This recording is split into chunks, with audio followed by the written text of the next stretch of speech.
கிருஷ்ணகிரி மாவட்டம் காவேரிப்பட்டினம் அருகே உள்ள ஜெகதாப் கிராமத்தில் 13ஆம் நூற்றாண்டைச் சேர்ந்த பௌத்த பள்ளி குறித்த கல்வெட்டை மாவட்ட வரலாற்று ஆய்வு மற்றும் ஆவணப்படுத்தும் குழு கண்டுபிடித்துள்ளது. இந்த கல்வெட்டு பொன்னை கொடுத்து நிலத்தை வாங்கி தானம் அளித்த செய்தியை தெரிவிப்பதாக கூறப்படுகிறது. நான் கோவிந்தராஜ், கிருஷ்ணகிரி அருங்காட்சியக முன்னாள் காப்பாட்சியர். ஜெகதாப் என்ற இடத்துல, காவேரிப்பட்டினம் பக்கத்தில் இருக்கக்கூடிய ஜெகதாப் என்ற இடத்துல தமிழ்நாட்டிலேயே முதல் முறையாக பௌத்தம் தொடர்பான ஒரு கல்வெட்டை கண்டுபிடித்திருக்கிறோம். பௌத்த பள்ளி சம்பந்தமான அந்த கல்வெட்டு கடைக்கோட்டூர் என்று சொல்லக்கூடிய கடகத்தூர் அந்த இடத்துல இருக்கக்கூடிய பௌத்த பள்ளியை பற்றிய ஒரு கல்வெட்டு. இந்த கல்வெட்டோடு மட்டுமல்லாமல் அதுக்கு முன்னால் இருக்கக்கூடிய 2 சின்னங்கள் இருக்குது. ஒன்று தர்மசக்கரம், இன்னொன்று பௌத்த ஸ்தூபம். இந்த 2 சின்னங்களோடு கூடிய ஒரு பௌத்த பள்ளி தொடர்பான ஒரு தான கல்வெட்டு. இதை மாரமங்கலமுடையான் அப்படிங்கிற ஒருத்தன் நிலத்தை பொன் கொடுத்து நிலம் வாங்கி அந்த பள்ளிக்கு தானத்தை கொடுக்குறான்.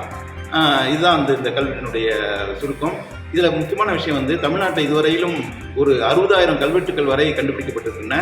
அவை எல்லாமே சைவம், வைணவம், சமணம் சார்ந்த கல்வெட்டுகளாக இருக்கின்றன.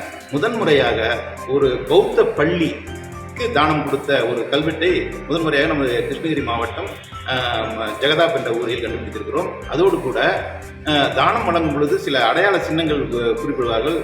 சைவம் என்றால் திரிசூலமும், வைணவம் என்றால் சங்கு சக்கரமும் இருக்கும். அதுபோல ஒரு பௌத்த தானம் என்றால் அங்கே அதிலே தர்ம சக்கரம் மற்றும் ஸ்தூப சின்னங்கள் இருப்பது தமிழ்நாட்டிலேயே முதன்முறையாக இங்கு கண்டறியப்பட்டது. பிளே ஸ்டோர் மற்றும் ஆப் ஸ்டோரில் இருந்து பாலிமர் செயலியை QR கோடு மூலம் பதிவிறக்கம் செய்யுங்கள். செய்திகளை உடனுக்குடன் பெறுங்கள்.